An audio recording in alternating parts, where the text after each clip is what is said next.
63 of the big book, everybody. What's that? We're on page 63 of the big book. No. No. We're on page 63 for the third step prayer. That's what I meant. Yeah. I'm sorry. Sorry. God, I offer myself to thee, to build with me and do with me as thou wilt. Relieve me of the bondage of self, that I may better do thy will. Take away my difficulties, that victory over them may bear witness to those I would help of thy power, thy love, and thy way life. May I do thy will always. Okie doke. And my confusion there, but we are on actually page 10, about halfway down. We are in the middle of Bill's story at this point. So we, instead of going back a paragraph, we'll just go ahead and start where we left off today, Rob. You got it. Mm. So page 10, everybody. That wartime day in old Winchester Cathedral came back again. I'd always believed in a power greater than myself. I'd often pondered these things. I was not an atheist. Few people really are, for that means blind faith in a strange proposition that this universe originated in a cipher and aimlessly rushes nowhere. My intellectual heroes, the chemists, the astronomers, even the evolutionists, suggested vast laws and forces at work. Despite contrary indication, I had little doubt that a mighty purpose and rhythm underlay all. How could there be so much of precise and immutable law and no intelligence? I simply had to believe in the spirit of the universe, who knew neither time nor limitation. But that was as far as I had gone. Yeah, so what he's basically saying here is he's right up at the edge, but he's not willing to take that leap. And if you guys remember one of those kind of sayings, and it's one that I have always lived by, it's that leap and the net will appear. And in this case, he is at that point where he sees it, he can feel it, but he doesn't actually, take that next step and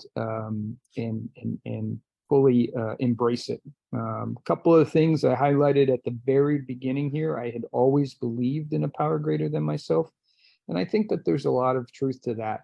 There's that wonder that we have when we witness something in nature, for example, that is just awe-inspiring, and it's just, when you look at the vastness of space and the stars and the planets and that type of thing, I think that there is that feeling of wonderment. It's the feeling of kind of this immensity of something much bigger than us and how small we actually are. And that's just, I share that with you because it's one of the things that I have felt. And it's one of the things that I really kind of used and tapped into as kind of feeling like there is something that is much more powerful, that is much bigger than me, that is out there, and I say out there, that we are actually experiencing. We're living it. We are breathing it. It is a part of us. It's kind of like an ecosystem, and I feel like that we are part of that ecosystem, and not just watching it happen on the sidelines. We're actually a part of it. So we are completely embraced and immersed in this ecosystem, if you will. And the one other thing is he talks about how could there be so much of precise and immutable law and no intelligence. Well, immutable means that it's always going to be there. So we're talking about something that is there, has been there, and will continue to be there long after we're gone. So this spirit of the universe, as he's kind of got highlighted or capitalized, is certainly something that we are really trying to tap into. And this is really where Bill is first describing this kind of overarching, kind of overwhelming kind of feeling, being a small microcosm and part of something much bigger. Rob? Yeah, what I want to highlight here is that wartime day in old Winchester Cathedral came back again. Mm-hmm. Bill was at Winchester Cathedral in 1918 during the war. And something moved Bill so profoundly that he references it again. He references it 3 times, page 1, page 10, and he's going to mention it again on page 12. And, you know, this is what always astounds me is that something so many years beforehand keeps reappearing in his life. You know, that astounds me. That's what really, jumps out at me. We're on page 10, everybody, right near the bottom. With ministers in the world's religions, I parted right there. When they talked of a God personal to me, who was love, superhuman strength, and direction, I became irritated, and my mind snapped shut against such a theory. To Christ I conceded the certainty of a great man, not too closely followed by those who claimed him. His moral teaching, most excellent. For myself, I had adopted those parts which seemed convenient and not too difficult. The rest I disregarded. Yeah. And we're kind of referring to, and what Bill is talking about here is kind of that menu-driven kind of approach to religion and spiritual matters. And what he's basically saying is that one, he was closed off. He was irritated by the thought of having to embrace God and really looking at it from a religious standpoint. This is kind of one of the misnomers out there with regard to where we are. Yes, there are religious undertones with regard to AA, but it's really that spiritual side of things that we're really trying to talk about, and not so much the physical God that everybody relates to when we're talking about a church or a religion. Now, at this point, he is wanting to just kind of take bits and parts and pieces of religion and deciding that I agree with that, I don't agree with that, I'll embrace that, I'll leave that, to somebody else, et cetera, et cetera. And that's kind of what we've got, is a lot of people will do. And that is that I think they call it the Burger King approach to religion, where, have it your way, and you pick and choose what you want, and that's it. What we're going to find out kind of going forward is that this isn't really the approach that we're talking about when it comes to the program of AA. We're not picking and choosing pieces and parts of the program. We are going to need and have to embrace the entirety of this program. And it's not just the 12 steps, spiritual experience, the ideas and the thoughts and the whole concept of what this is to live a life of a spiritual life is really what we're driving to really get that success that you're looking for in tapping into that inner strength and that higher power. Rob? Excellent, Leo. Yeah, Bill's original conception of God. Bill has prejudice against God. So Bill has to lay aside that prejudice and come up with a new conception. We're going to talk about it a little bit further. But a lot of people come into the fellowship of AA and they are taught about God from a young age. God is going to discipline you. Don't do that. God's going to be upset with you. Don't do that. You're going to go to hell. Don't do this. Don't do that. And so their perception of God is not a loving and caring God. So we have to set aside our old prejudice, okay, and come up with a new idea of what God is to us. And until we can do that, remember, Bill is going to have difficulty. Don't forget that Bill at 11 years of age, on page 10, that proffered temperance pledge I never signed. The temperance pledge was that he would never drink, okay? But it talks about his grandfather, and his grandfather wouldn't sign it, and he made sure Bill didn't sign it. So we have prejudices against God. So come up with your own conception of God. We'll talk about that a little bit later. We're on page 11, and we're at the second paragraph. The wars which have been fought, the burnings and chicanery that religious dispute had facilitated, made me sick. I honestly doubted whether, on balance, the religions of mankind had done any good. Judging from what I had seen in Europe and since, the power of God in human affairs is negligible. The brotherhood of man, a grim jest. If there was a devil, he seemed the boss universal, and he certainly had me.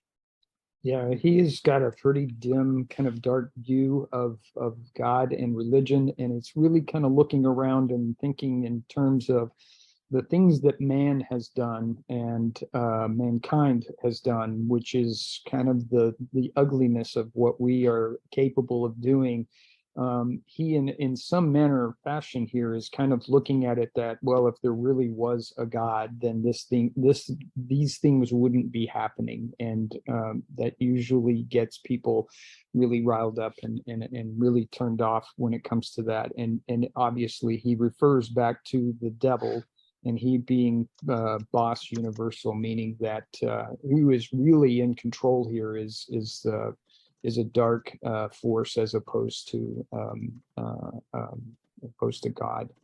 One of the things I'll also say is that chicanery, that religious dispute had facilitated it. We're talking trickery. That's another word for it, is trickery. Honestly doubted whether, on balance, the religious of mankind had done any good. And again, we're talking about this idea that if there really was a God, then these bad things wouldn't be happening. And we know, at least I know, that's not the true concept of God and that higher power. Rob? Yeah, and here we go into more of Bill's story, and knowing that Bill has this prejudice against organized religion, what he needs to do. But my friend sat before me, and he made the point blank declaration that God had done for him what he could not do for himself. His human will had failed. Doctors had pronounced him incurable.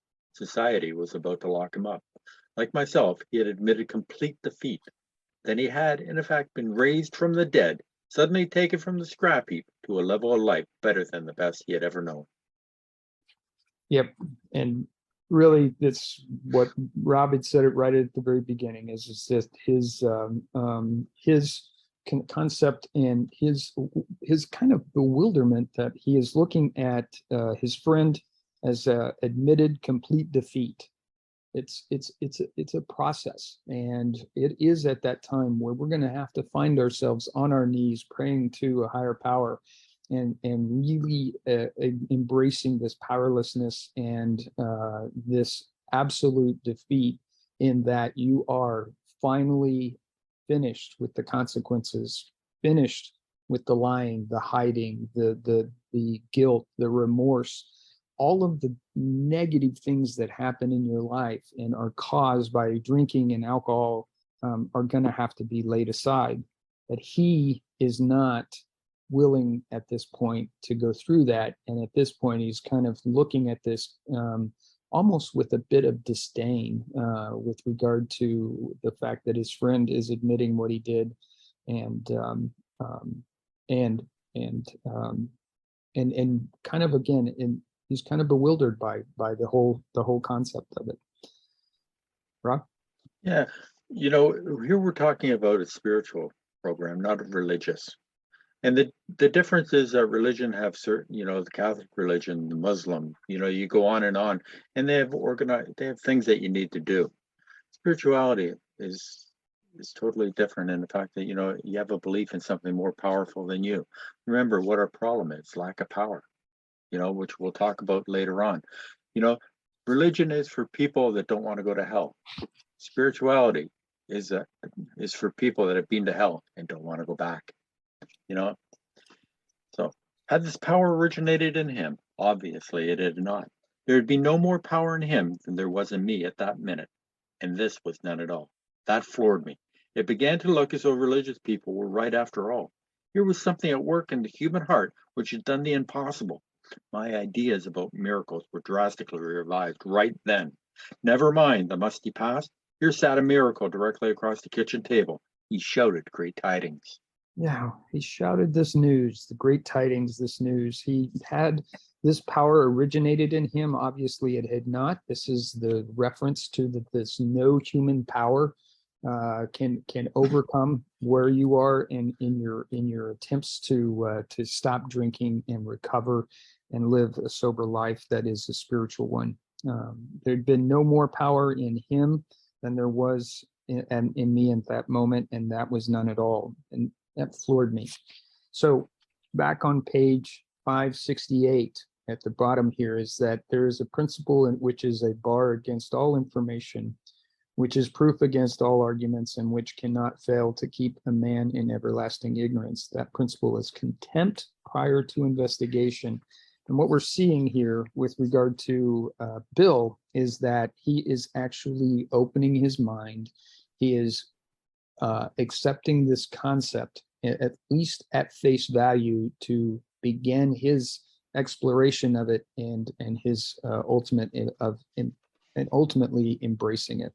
So he has been contempt prior to investigation, certainly has been a strong one in Bill up until this point, and he finally has gotten to a point where he has opened his mind and is willing to look at this from a completely different perspective.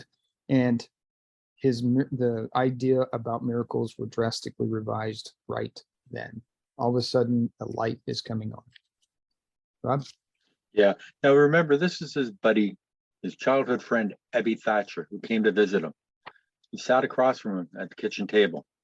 Now, Bill always thought if he ever got as bad as Ebby drinking, that he would quit drinking.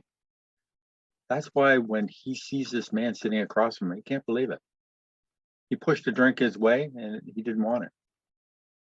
You know, here is a man that was supposed to be locked up for alcoholic insanity. But in 2 months, there's a drastic transformation in this man. And so that's why Bill sees a miracle sitting across from him. You know, I saw that my friend was much more than inwardly reorganized. He was on a different footing. His roots grasped a new soil. Despite the living example of my friend, there remained to me the vestiges of my old prejudice. The word God still aroused a certain antipathy.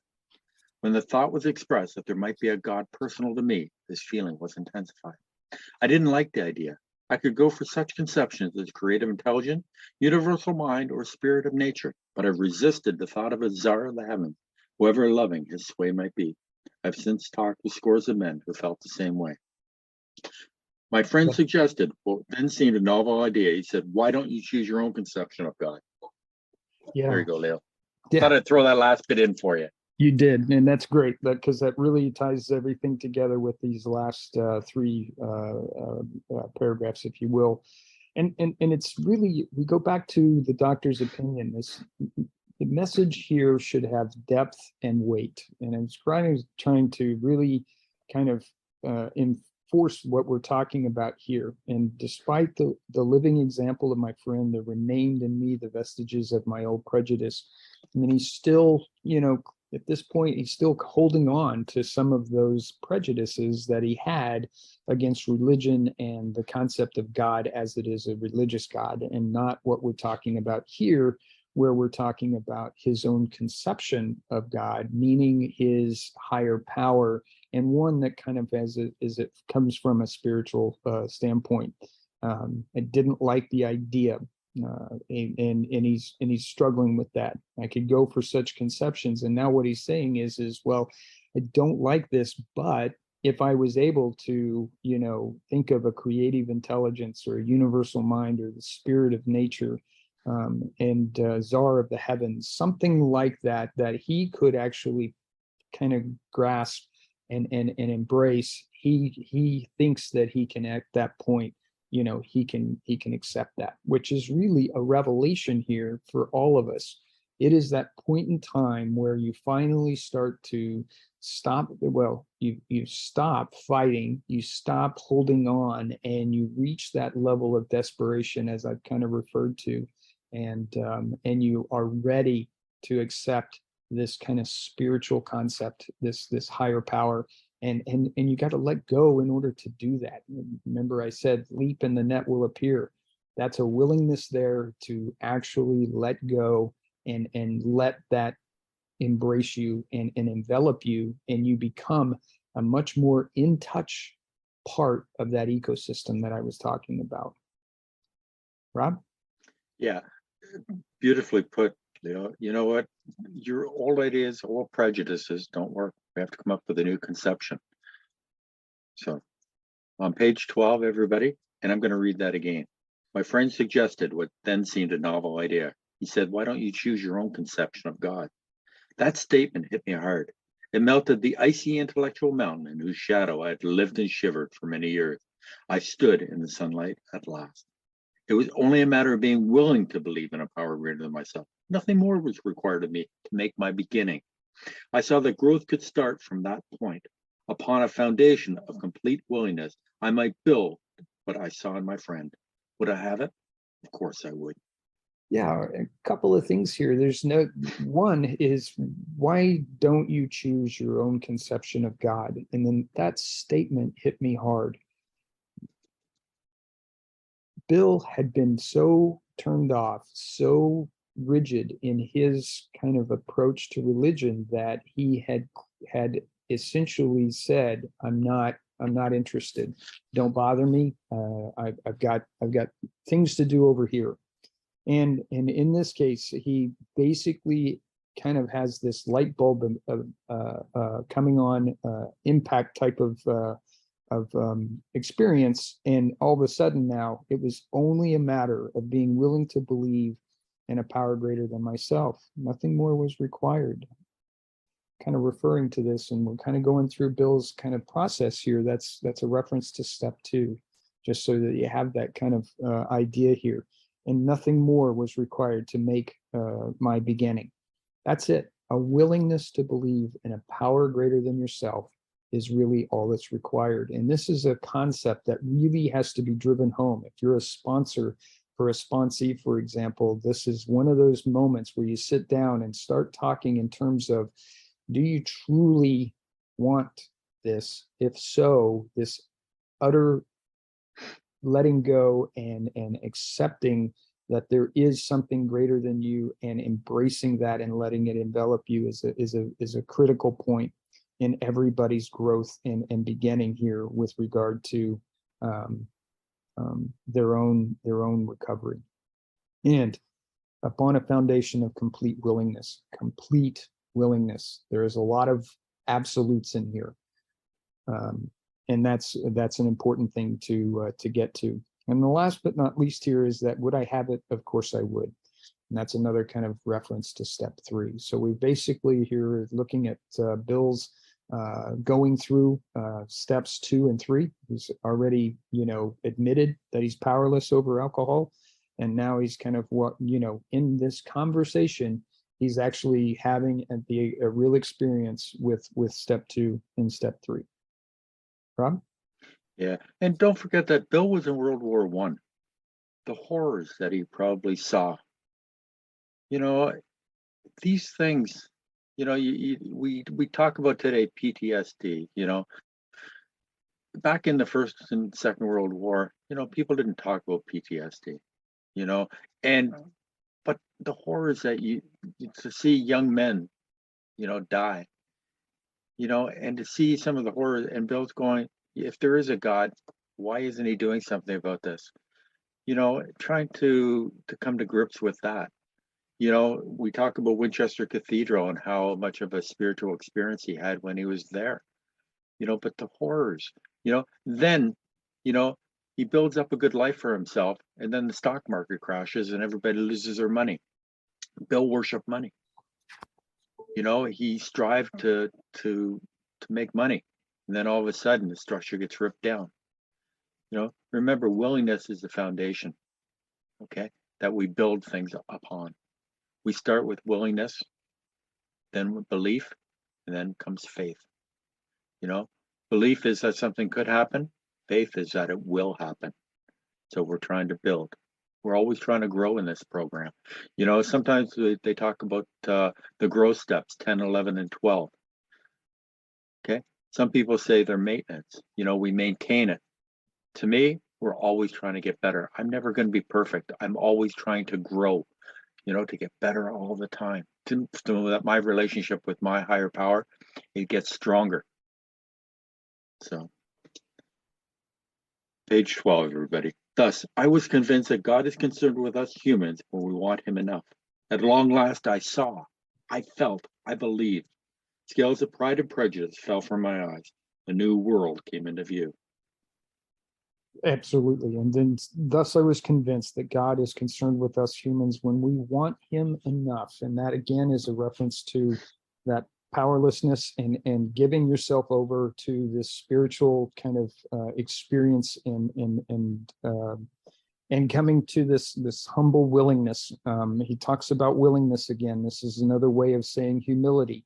It's a strong thing that you have to have, is this humility that we have here. And I'm actually getting ahead of myself. I apologize, but the idea here is that he is finally starting to understand what it means and what it takes in order to embrace a higher power, and we'll continue to see and hear that going forward. Rob? And here's the third reference to the cathedral. The real significance of my experience in the cathedral burst upon me. For a brief moment, I had needed and wanted God. There had been a humble willingness to have him with me, and he came. But soon the sense of his presence had been blotted out by worldly clamors, mostly those within myself, and so it had been ever since, how blind I had been. At the hospital, I was separated from alcohol for the last time. Treatment seemed wise, for I showed signs of delirium tremens. Yep. He is going to go through the DTs, and this is his third time at Towns Hospital in treatment. Just as a reference here from a historical perspective, we are talking about December, and Bill's sobriety date is December 11th, 1934. Thank you, Rob. It's in the chat. So December 11th of 1934 is Bill's sobriety date, and that was the last time that he had drunk anything. And again, I talk about this humble willingness, and I'll reference it back again to humility, and we're watching the progression now of Bill, and we'll start going through several of the steps as we go along. I'll reference them here over the next few chapters of where we are. Rob? So we're at page 13, everybody. There I humbly offered myself to God, as I then understood him, to do with me as he would. I placed myself unreservedly under his care and direction. I had admitted for the first time that of myself I was nothing, that without him I was lost. I ruthlessly faced my sins and became willing to have my newfound friend take them away, root and branch.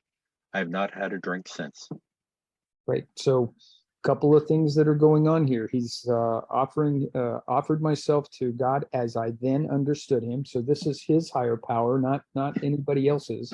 And this concept is finally starting to take shape for him.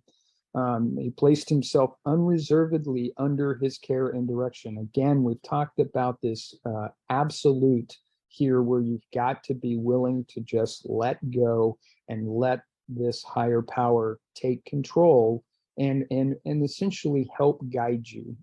I think that one of the misnomers, and I want to clarify this, is we're not talking about completely letting go and then all you do is say, I'm going to say a prayer, and if I pray hard enough, then somebody's going to come knocking at my door and I'm going to get a job. We're talking about somebody that prays and they hear and they feel and they understand, but there is still work that you must do. In other words, I'm saying that you have to pick up the classifieds and you've got to look for that job. But what is happening for you is that you've now got the strength and the focus that you need in order to be able to do the work necessary to go out and find that job. And that job will materialize because now you've got that ability to kind of let go and stop with the worry and the concerns and the conniving and the gambling that you're doing with your life and others when you're drinking. So he placed himself unreservedly under his care. That's again, it's a reference to step 3. And then I ruthlessly faced my sins and became willing to have my newfound friend, capitalized F, which is now his higher power. And if you remember, he had capitalized other references to money as his recent, but behind him now higher power, and taking them away, root and branch, not had a drink since. And that's a reference to step 4, where he is basically working on letting this higher power in his willingness to start cleaning house. Rob? Yeah, I love the fact here that there I humbly offered myself to God as I then understood him. Remember, we don't stop there. We're going to grow in understanding. Okay. And it's going to keep growing. Okay. And also, uh, take them away root and branch. Think about if you have weeds in your garden. If you just take the top part of the weed will grow back. So they're taking the root, taking the whole thing, root and branch. Okay. So that it will not grow back. Okay. Unless we want it to grow back. My schoolmate visited me and I fully acquainted him with my problems and deficiency.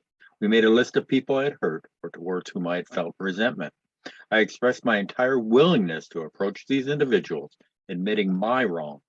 Never was I to be critical of them, but was to write all such matters to the utmost of my ability. Right. So really the message here is what we're watching is this is step 4, 5, 8, and 9. And that is where he is doing this with his schoolmate, which I guess would be Ebby. And so he does his 4, 5, 8, and 9 basically all in one fell swoop as he is going through all of this. Might have been a couple of visits here, but nonetheless, that's what we're working on at this point. But he fully acquainted him with my problems and deficiencies. Again, that's his step 4 and 5. Made a list of the people that I had hurt and toward whom I felt resentment. Okay, that's also part of that. And expressed an entire willingness to approach these individuals, admitting my wrong. That's going to be his steps 8 and 9. And never was I to be critical of them. This important thing is that what we're trying to do is we're focused on ourselves right now. And Bill has focused on himself, what he did to others, not what others did to him or what he thinks others did to him. Because remember, a lot of the things that we experience are because of something that we caused and it's as a result. So that's really important here to also point out is never to be critical of them. Rob? I was to test my thinking by the new God consciousness within. Common sense would thus become uncommon sense. I was to sit quietly when in doubt, asking only for direction and strength to meet my problems as he would have me be. Never was I to pray for myself, except as my request bore on my usefulness to others. Then only might I expect to receive that, but that would be in great measure. Okay, this is a great reference into the process of step 11 for Bill. And it was, I was to sit quietly when in doubt, asking for only for direction and strength to meet my problems.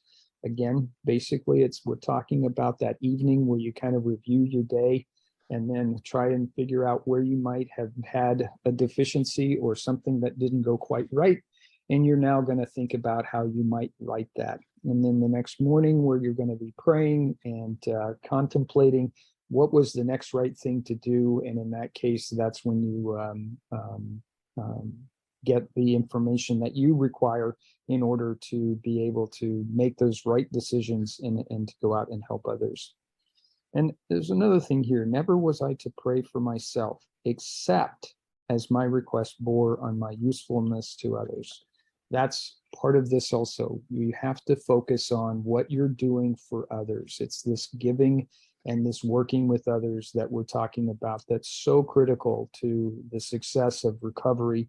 And it's absolutely, it works. I can tell you to a person, every time I sit and work with somebody else, every time I'm in a position to be with others and provide something, whatever it might be as of service, I find myself even stronger in my resolve and my recovery. And that's really the point that they're trying to make here is that praying is important, and it should be praying on how you can be of service and help others, not of what God can do for you. And then only might I expect to receive. But that would be in great measure in spades. It pays you back in spades. I can't say enough about this service to others. But I was to test my new God consciousness within. Common sense, which is my instinct, would thus become uncommon sense, God's will. What would God have me do in this situation? We're changing our thinking 180 degrees. What used to become, we used to do it on instinct. Now we're taking a step back for a second, thinking, what would God have me do in this situation? And to put a little bit of levity, or hopefully put a little bit of levity into this situation, you know what? I can't pray for myself to win the lottery. That's selfish. But you can pray for me to win the lottery. That's okay. Hope you like that. If not, well, my friend promised when these things were done, I would enter upon a new relationship with my Creator, that I would have the elements of a way of living which answered all my problems. Belief in the power of God, plus enough willingness, honesty, and humility to establish and maintain the new order of things were the essential requirement. Simple, but not easy. A price had to be paid. It meant destruction of self-centeredness. I must turn in all things to the Father of light, who presides over us all. Yep, this focus on self goes away. The focus on self goes away. There is this willingness, and I highlighted this and then I even wrote it out again, but willingness, honesty, and humility, those are pretty powerful words, and they're really things that have to be embraced, and they have to be completely adhered to. You must be willing. You must be completely honest about everything, and this level of humility is one of the great things that you find that you actually attain. And when you do that, all things start to come into focus, and there's a new light that you're walking by. And all of this is really kind of a reference to the first part of his step 12, as we kind of look at this, and this new order of things, and the essential requirements that we're trying to accomplish here. And I'm referencing to his higher power, the Father of light, who presides over us all. So again, being a part of that ecosystem. Now make a kind of thing here is you really only have to change one thing, and that is everything. All right. So that's kind of really what we're trying to say here. There's really only one thing to change, and that's everything.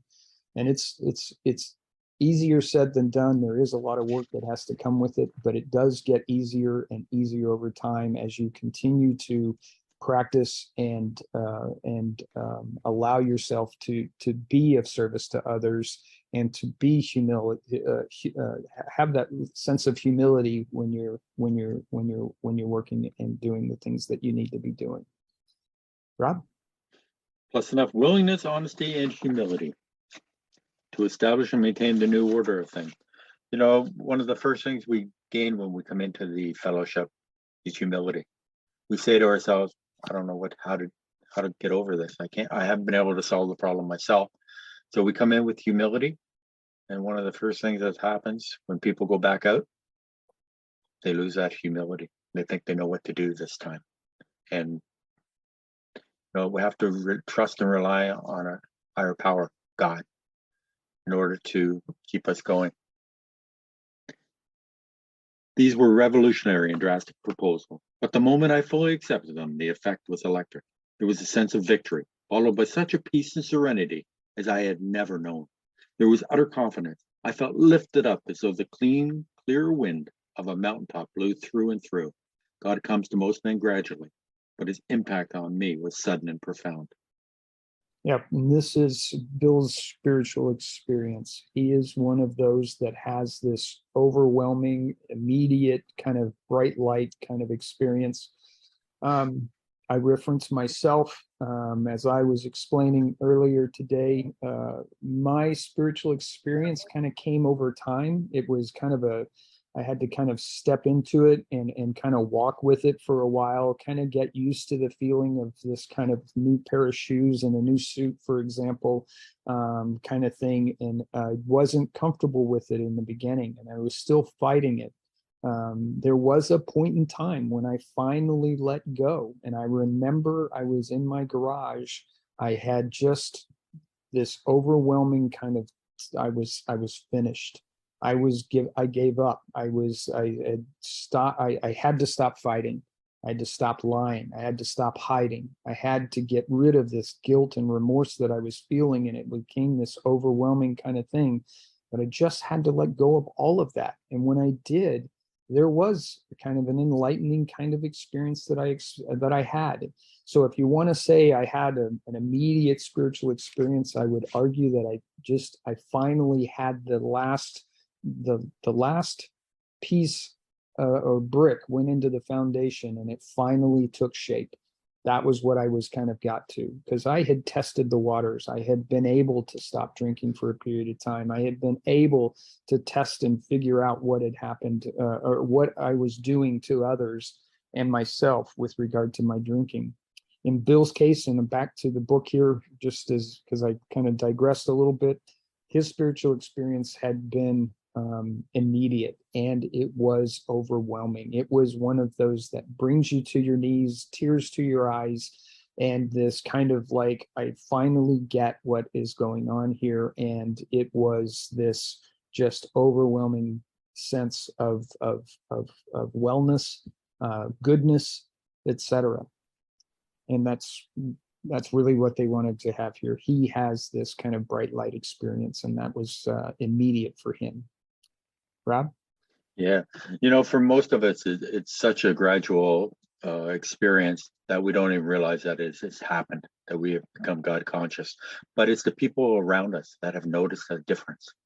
You know what? We're not as selfish and self-centered. We're not thinking about ourselves constantly. Okay? We start to think about other people and do things for other people. We hold doors open for other people instead of slamming them shut behind us. It's the little things in life that, are so subtle that we don't realize them. But the people around us notice a change. They don't always say it, but it's like Bill. When Bill saw Evie for the first time, he noticed something different in his eyes.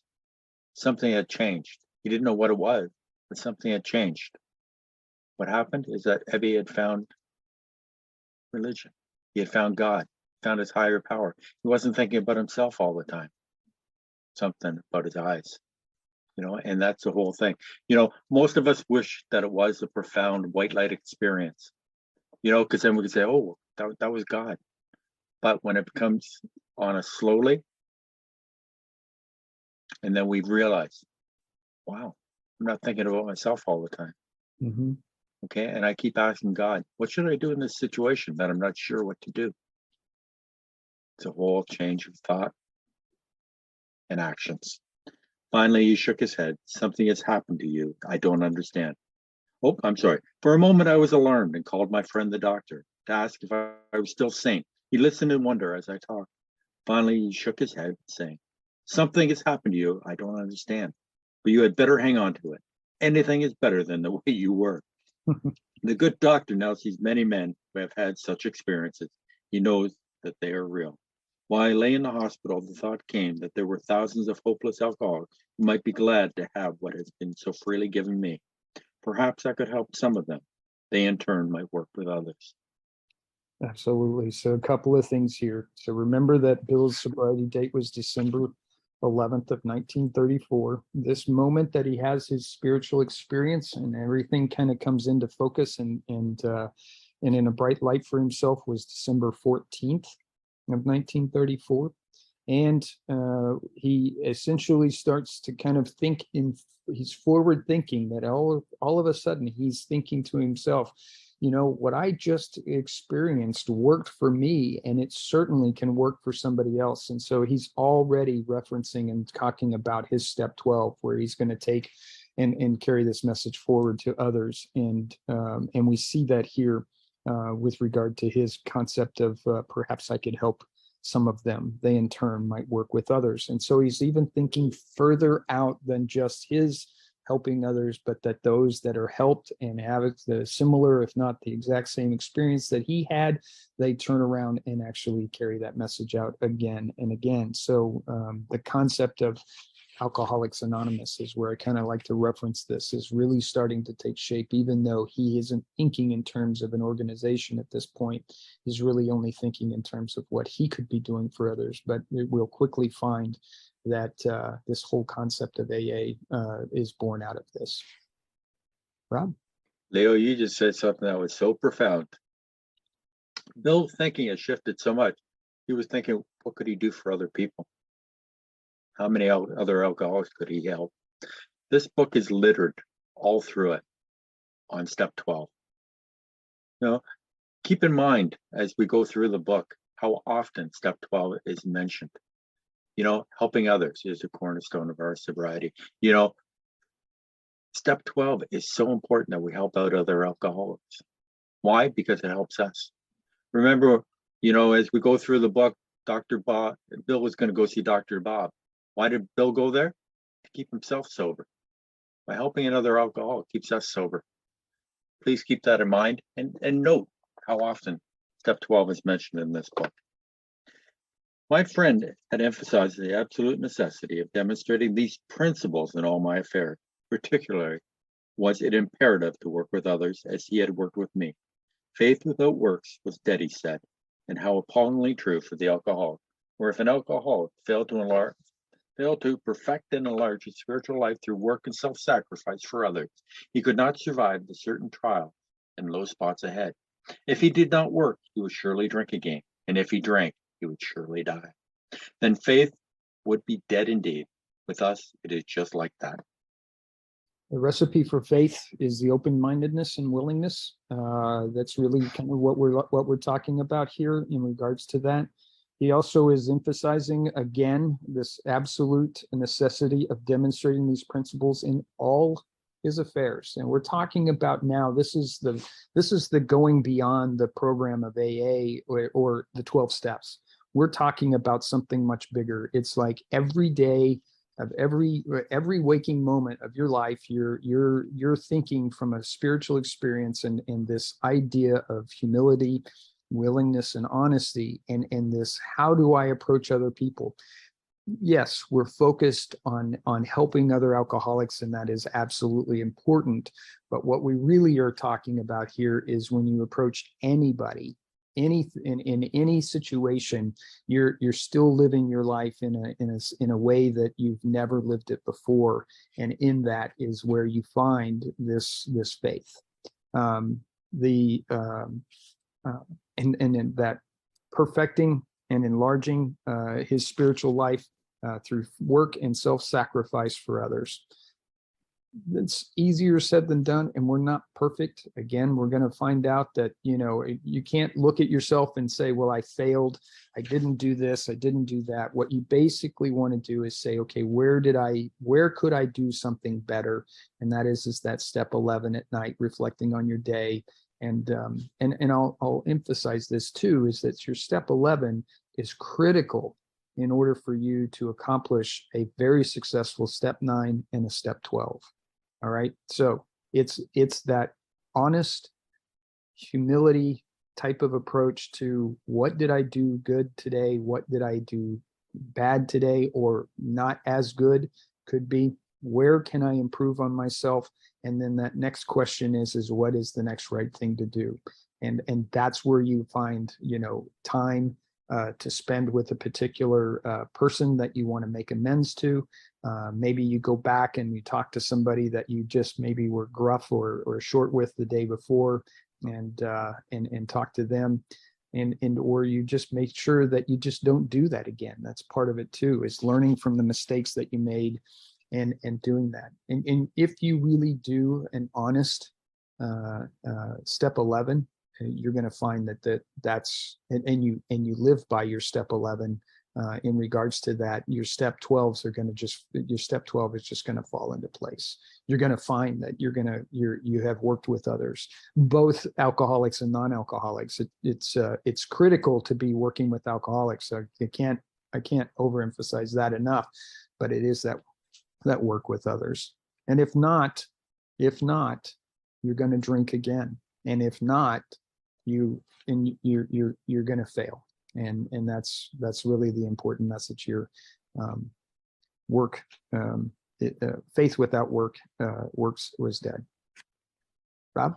Yeah, there's certainly going to be highs and lows that are going to come up in life, whether we're drinking or not. And remember, our first go-to is to have a drink. So now we have to replace that with something. We replace that with God, with prayer. God, take this away so that I don't have to deal with it. God, help me in this situation so that I can deal with it. Remember, it says here, if he did not work, he would surely drink again. And if he drank, he would surely die. That's a warning. And we have to carry on this work. Step 11 keeps us connected to God. So, and we want a relationship with God. Remember, and I've said this before, if we get up in the morning and we say good morning to our wife or husband or significant other, and when we go to bed at night, we say good night, is that a relationship? No, it's constant communication is a relationship. And that's what we are taught in step 11 and step 10. When bad things happen, we ask God to remove it now. When good things happen, we thank God. When? Now. Okay. When we go to bed at night, we review our day. When we wake up in the morning, we ask God to take self out of the picture so we can be God conscious, so we can do God's work. Okay. When during the day we become agitated or unsure, we ask God what to do. We pause. The greatest thing in the world to me is to pause. Instead of Rob just going off willy-nilly, pause. Think, what would God have me do in this situation? Does he want me yelling and screaming at somebody? Or does he want me to have patience, tolerance, understanding, and love? I think he wants me to have patience, tolerance, understanding, and love. And I constantly remind myself all day long, patience, tolerance, understanding, and love. Those are the watchwords. God, what is your will for me today? So that I can carry it out.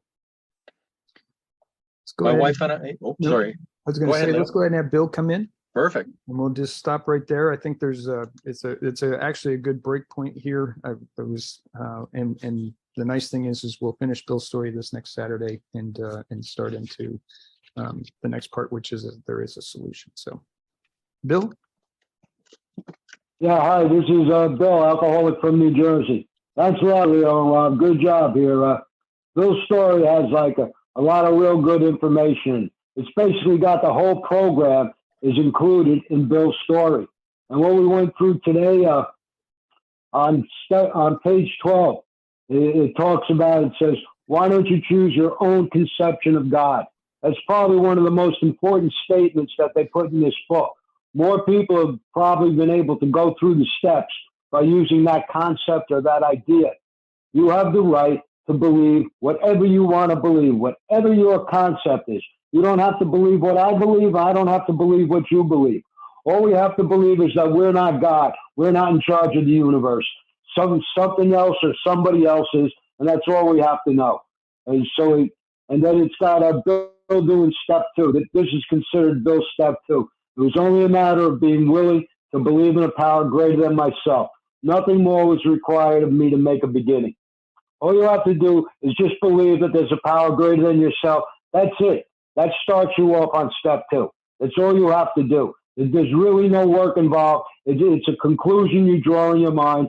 Yes or no? Do I believe there's something more powerful than me? That's it. Then you can move on. You got the step 2, and you move on. Then he's got basically all of the steps on page 13. He's got the equivalents of our steps because the steps weren't written yet. So those steps really didn't exist. What happened was Ebby came and Ebby had introduced Bill to spiritual principles or spiritual exercises that they were using in the Oxford group. And later on, Bill took all of these exercises that he liked and he turned them into our steps. So basically that's where Bill got most of the ideas for the steps. They came from Ebby and Ebby got them from the Oxford group. And they basically have all 12 steps or the equivalent of all 12 steps referenced here in Bill's story. And then it talks about on page 14, on the top of page 14, it talks about Bill's spiritual experience. The great clean wind of a mountaintop blew through and through. This is Bill having his white light or his spiritual experience. And that's what came after we went through the process that we call the steps. He did all of this, and he got this spiritual awakening or spiritual experience as a result of these steps. That's what our 12th step says. That's the promise. That's one of the biggest promises in AA. It says at the beginning of step 12. So Bill, by going through this process, he had a spiritual experience. And then it gives us some information here on how to perfect and enlarge your spiritual life. The bottom of page 14, the top of page 15. How do we perfect and enlarge our spiritual life? Through work and self-sacrifice for others. In other words, it's not all about me, me, me, me, me. It's about somebody else. I'm supposed to try to help other alcoholics. The work in this program is not me going through the steps. The work in this program is me taking other alcoholics through these steps. That's what perfects and enlarges my spiritual life. If I want to get spiritual, the way I do it is by trying to help somebody else get spiritual. I don't sit around and just try to make myself spiritual. That's not going to work. So basically what's going on here, Bill went through this process and he got better. And all of a sudden he changed. He became a different person. Now, instead of being interested in himself all the time, now he's interested in other people. That's why it said back on page 13, common sense will now become uncommon sense. Our common sense is me, me, me, me, me. And uncommon sense would be you, you, you, you, you. And that's what happened when Bill went through this process. He started thinking about others and seeing how he could help others. And that's what kept him sober. And we'll see that a little bit later on as we go more through this and more through this book. All right, thanks a lot for letting me share. That's all I got. Thank you, Bill. I really appreciate that. We'll go ahead and close things out and then open things up for discussion. Rob, we'll do the Serenity Prayer, please.